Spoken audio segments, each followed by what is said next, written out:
aqui mais uma vez para compartilhar com vocês as leituras que eu tenho feito. E eu venho trazer aqui novidades, na verdade, nesse canal, que foram alguns livros que chegaram agora há pouco tempo.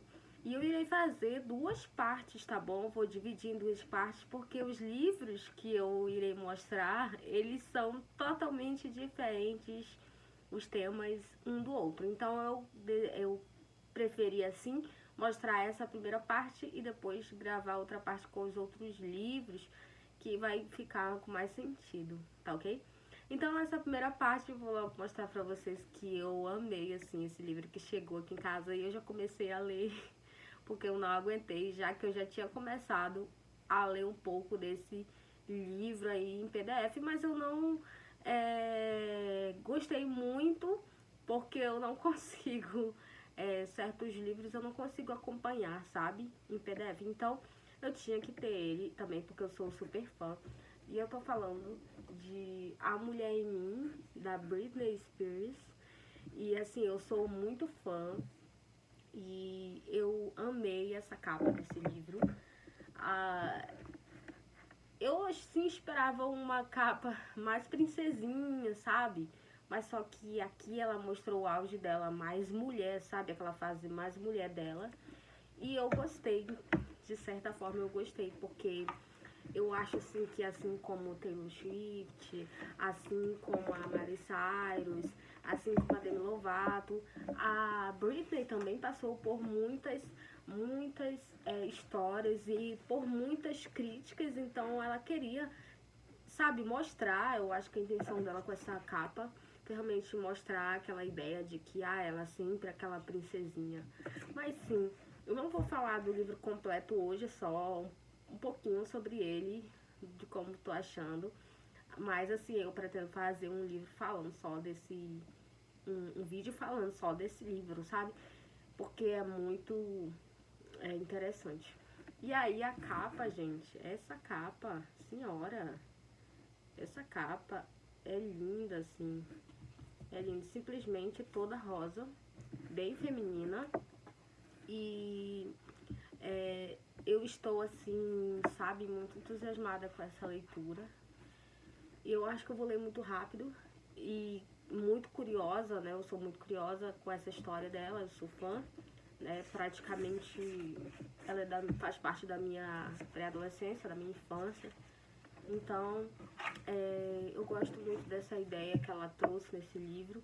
E sim, ela tinha assim uma ideia muito de princesinha logo no início, e a forma como ela vai chegar na música, a forma como ela usa a música para sair daquele mundo opressivo onde ela vivia com a família dela. Isso foi muito importante para que ela viesse chegar a ser realmente uma artista, a se transformar nessa cantora, nessa artista que ela se tornou. Enfim, ela é denominada a princesa do pop, né? Então, próximo livro é esse aqui, da Carla Madeira, Tudo é Rio, porque eu estou ouvindo muita gente falando desse livro, e aqui eu sei que é um triângulo amoroso, e o que eu estou gostando nesse livro, sabe, porque eu já li os 2 capítulos, eu estou gostando muito da forma como ela escreve, sabe, como ela vai tecendo o texto dela, e a frieza, né, a parte crua, realística, como ela fala, mas ao mesmo tempo ela tem uma parte muito poética na sua escrita. Então a Carla Madeira, ela é uma nova escritora, e é uma escritora do momento do Brasil. Então eu gosto muito de prestigiar os autores nacionais e saber o que está acontecendo no mundo editorial aí. E aí eu acho assim, a forma como ela escreve, nossa, realmente é muito encantador. Realmente parece assim, que ela nasceu para ser escritora.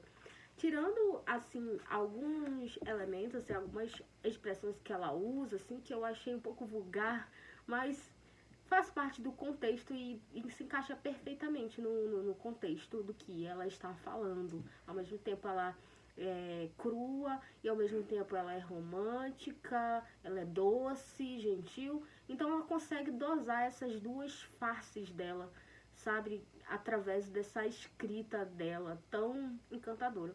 Então, assim, tô gostando. Vamos ver o que vai acontecer. Então, essa é a história de Dalva e Venâncio, um casal apaixonado que passa por uma perda que transfigura o seu destino, e de Lúcia, a prostituta mais despudorada da cidade, que se intromete no caminho desta dupla. Então é basicamente isso. Mas eu estou com boas expectativas para essa história, já que o povo, né, fala que é muito boa essa história. E outra agora, gente, esse livro aqui, gente, senhora do céu. Eu, assim, estava esperando muito para comprar esse livro. E, assim, para quem é fã do terror, a gente vai trazer esse livro aí no mês do horror, sabe? Em outubro. Porque eu acho que ele se encaixa perfeitamente. E, assim, eu sou fã desse filme, eu sou fã dessa série, né, de filmes. Mas, assim, o primeiro filme, ele é marcante. E ele, assim, até hoje, ele mexe com a cabeça das pessoas. E ele traz toda uma roupagem por trás dele, traz toda uma história por trás desse filme. Lotou o cinema na época que ele estreou. E aquela época dos Estados Unidos em que eles estavam vivendo, né? Começo dos anos 70. Eu tô falando do livro do Exorcista. Essa capa, gente, iluminada, realmente é algo de arrepiar, né? Olha a lombada da Dark Side, capa dura.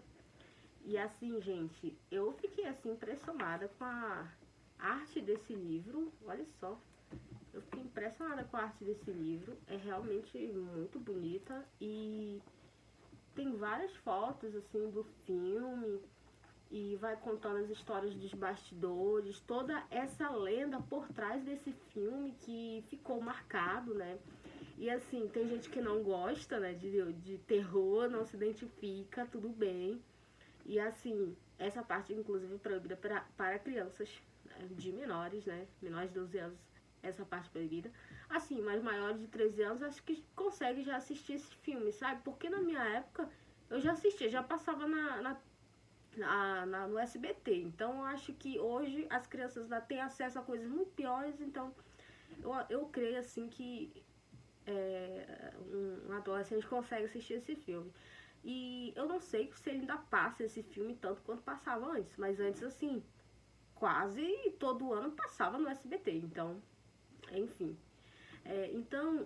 O que tá por trás desse filme é realmente muito interessante, porque esse filme, ele marcou uma época, sabe, aquela época do sexo, drogas e rock and roll, da liberdade, da liberdade sexual, da liberdade para usar droga e tal.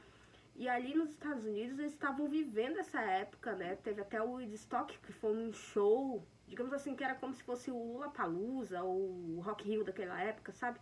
E aí foram vários artistas que cantaram nessa época, e aí surgiram os hippies, e justamente surgiu aquela família Manson, que assassinou alguns artistas, uma atriz, né, americana muito famosa, a mulher do Roman Polanski, então, que foi inclusive interpretada no cinema pela Margot Robbie agora no filme do Tarantino, que estreou há poucos anos atrás.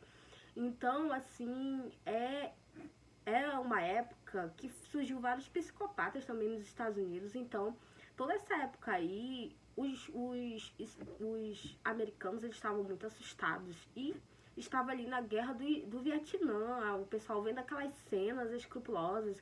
Então o Exorcista, ele vai retratar justamente essa época de como estava a cabeça das pessoas americanas, né, dos americanos. E vocês sabem que eles têm muita influência no Brasil. E assim, esse filme lotou o cinema, assim, esgotou os ingressos muito rápido. Eram filas enormes para assistir esse filme. E esse filme, ele é cercado de rumores, de histórias, sabe? Ali por trás dele, que as pessoas, assim, tentam compreender até hoje. Eu, inclusive, já vi alguns documentários sobre esse filme.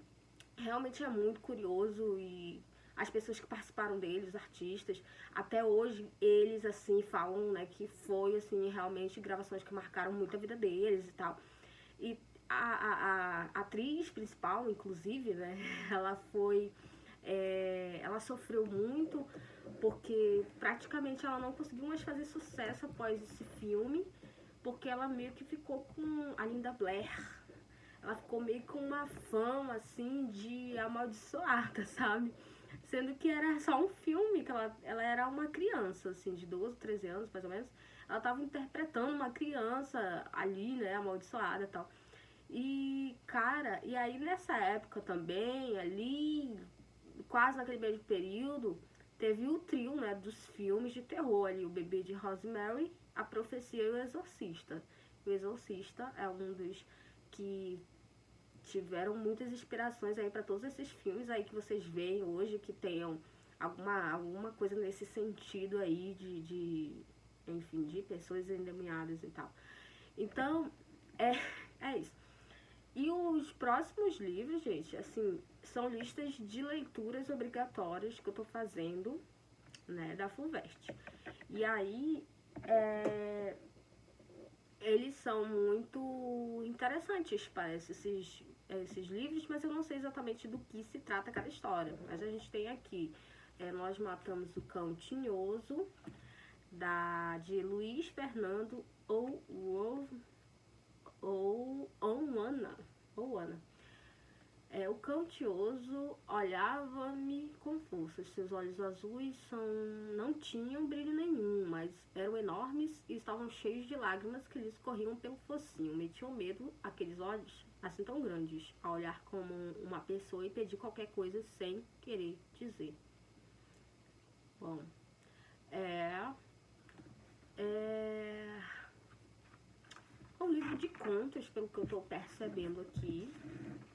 Bom, o autor, ele é de Moçambique. Eu não sabia, realmente.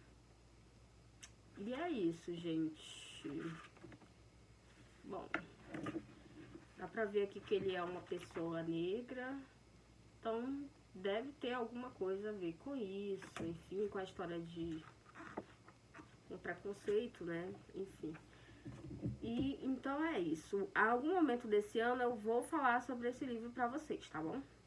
E outro livro também, que faz parte tá na lista da FUVEST, é esse Água Funda, da Ruth Guimarães.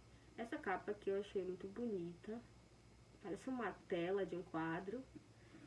E, bom, é um romance de Ruth Guimarães.